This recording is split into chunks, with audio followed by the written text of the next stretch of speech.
जी नमस्कार, मैं हूं चंदन भारती और हमारे साथ सहयोगी पत्रकार साथी पत्रकार चितरंजन कुमार हैं। पूरे बिहार में जो चुनाव हो रहा है उसकी पल पल की खबर पर हम दोनों की नजर है। अभी एक खबर निकल कर आ रही है, मीडिया के हवाले से बड़ी खबर निकल कर आ रही है कि आरजेडी ने कुछ प्रत्याशियों की सूची जारी कर दी है। क्या मामला है चितरंजन?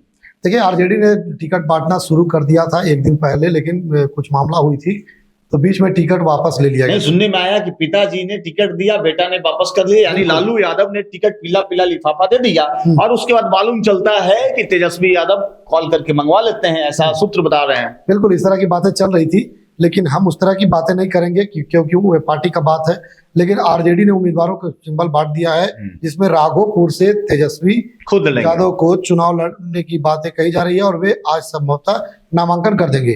तेजस्वी यादव? हाँ, तेजस्वी यादव।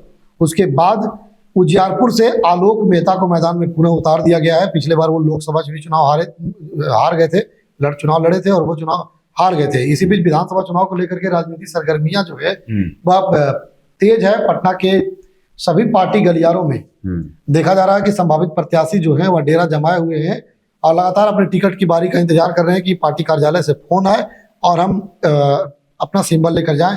इसी बीच कुछ प्रत्याशियों का लिस्ट जो है चंदन जी वह आया है। रफीगंज, हाँ, जो औरंगाबाद जिले के बहुत महत्वपूर्ण सीट है, बहुत महत्वपूर्ण सीट है, उस पर भी लगभग टिकट गोपनीय तरीके से बांट दिया गया है। बस ऐन मौके पर प्रत्याशी जो है वह जाकर के नामांकन करेंगे ताकि पार्टी में जो है वह कला ना हो, पार्टी छोड़ करके कोई जो संभावित प्रत्याशी है, जो नेता है, कार्यकर्ता है, वो भागे नहीं।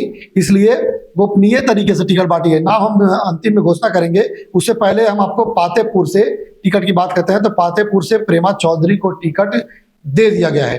वहीं पारू विधानसभा से शंकर प्रसाद यादव जो है वह आरजेडी के सिंबल पर चुनाव लड़ेंगे। वहीं समस्तीपुर, बड़ा नाम है, अख्तरुल इस्लाम शाहीन को टिकट जो है वह समस्तीपुर से।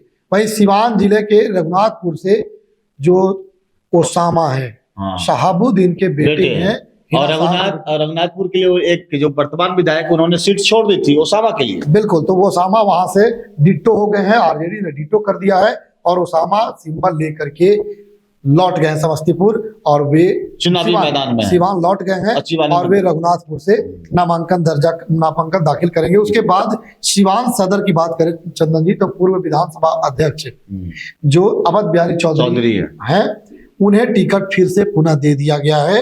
वहीं शाहपुर से राहुल तिवारी, उन्हें भी टिकट दे दी गई। वहीं बहादुरपुर से लालू यादव के बहुत करीबी राइट हैंड माने जाते हैं भोला यादव को भी टिकट दे दिया गया है।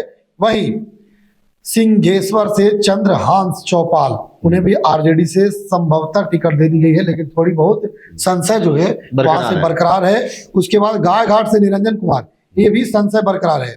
तो अभी जो हम सीट बता रहे हैं, शाहपुर, बहादुरपुर, रफीगंज, सिंहेश्वर, गायघाट, नोखा, मीनापुर, तरैया और साहेबपुर, बोचहा, ये सीट जो है वो थोड़ा सा संशय है, लेकिन बोचहा से अमर पासवान को लगभग तय कर दिया गया है। वही साहेबपुर के कमाल से ललन यादव को लगभग टिकट दे दिया गया है, लेकिन उन पर थोड़ी बहुत। लेकिन चितरंजन, जो आपने रफीगंज के बात को हिडन कर दिया था, बिल्कुल, कि रफीगंज बहुत हॉट सीट बना हुआ है। हॉट इसलिए बना हुआ है कि दोनों पक्ष में, ना एनडीए में, महागठबंधन में अभी तक क्लियर नहीं हुआ है। अभी तक सब बिहार की कई जगह की सीटें बट गई हैं दोनों तरफ से। औरंगाबाद देखिए ना, औरंगाबाद भी बट गया है, कुटुंबा बांट दिया, लेकिन अभी तक रफीगंज ना महागठबंधन से क्लियर था ना एनडीए से क्लियर है। लेकिन अब बताइए कि आप देखिए चंदन जी, औरंगाबाद में 3-4 सीट जो है वह सस्पेंस बरकरार है। ओबरा तो क्लियर है, अभी क्लियर नहीं हुआ है चंदन जी। प्रकाश चंद्र, बिल्कुल, लेकिन अभी बात में मंथन चल रही है, उनके नाम पर भी अभी अब तक मोहर नहीं लगा है। उसके अलावा ऑफिशियली नहीं लगा। अंदर खाने से बातें चल गई है कि प्रकाश चंद्र को टिकट दे दी गई, लोजपा वहां से लड़ेगी।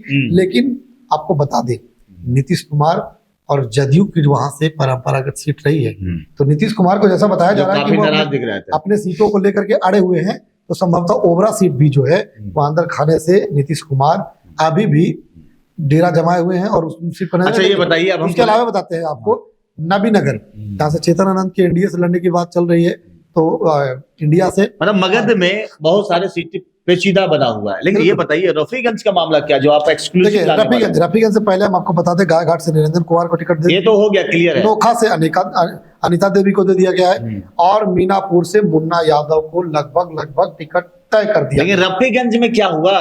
देखिए रफीगंज से एक बड़ी खबर सामने निकल कर आ रही है कि रात के अंधेरे में निहाल साहब को बुला करके और लालू प्रसाद यादव ने उन्हें टिकट दे दिया है, लेकिन उन्हें मना किया गया है अभी कि इस चीज को सार्वजनिक नहीं करें, चुपचाप अंतिम दिन जाए और नामांकन दाखिल करे, ताकि जो कार्यकर्ता टिकट के रेस में थे वह नाराज होकर के पाला न बदल ले। अच्छा ये बताइए, अगर निहालुद्दीन साहब को मिलेगा तो शंकर यादविंदु जो कि इतने दिनों से पटना में जमे हुए हैं, इतने बड़े कार्यकर्ता बताए जा रहे हैं, जैसा लोग बता रहे हैं 30 वर्षों से आरजेडी, इसलिए मैं इस सीट पर मैं चर्चा कर रहा था, चूंकि यह सीट है बहुत चर्चित सीट इसलिए है। कितने वर्षों से?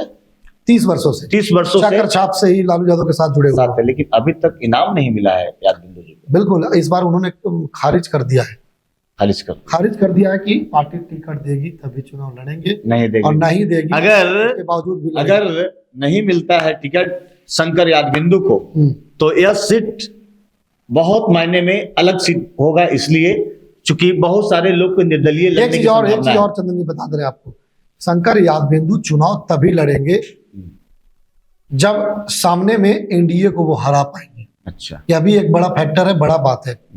सामने में अगर एनडीए को हरा पाते हैं तब वो चुनाव लड़ेंगे, और नहीं तो फिर वो आरजेडी के समर्थन में रहेंगे, क्योंकि आरजेडी के पक्के समर्थक हैं वो, कट्टर समर्थक है आरजेडी। देखिए ये थे हमारे साथ चितरंजन जो कि साफ कर रहे हैं सारी बात पर हमने बात की कि आरजेडी किस तरह से टिकट का बंटवारा कर रही है, किसी को हिडन दिया जा रहा है टिकट तो किसी को खुलेआम दिया जा रहा है। इन सबों के बीच में आपने देखा कि रफीगंज सीट जो कि बहुत हॉट सीट बना हुआ है बिहार में, और यहाँ पर लगभग निहालुद्दीन साहब के नाम की मुहर लग चुकी है, लेकिन यादविंदु जी भी लगे हुए हैं, शंकर यादविंदु। अब देखिए देखने वाली बात होगी कि राजद से कौन टिकट ले पाता है, क्योंकि और नए नए चेहरे भी उतर कर आ रहे हैं। महफूज आलम का भी नाम है, उनका भी नाम है, बहुत सारे लोग का नाम है। अब अमरिंदर कुशवाहा भी इस कतार में है, अनुज सिंह भी हैं, बहुत सारे लोग हैं। देखते हैं हिडन तौर पर कौन आ पाता है, या निहालुद्दीन साहब के नाम पर ही मुहर लगेगा। अगर मुहर लगेगा तो ये तमाम जितने निर्दलीय हैं किस तरह से खिचड़ी पकाएंगे रफीगंज पर। पूरी खबर पर हम दोनों की नजर बने रहेगी।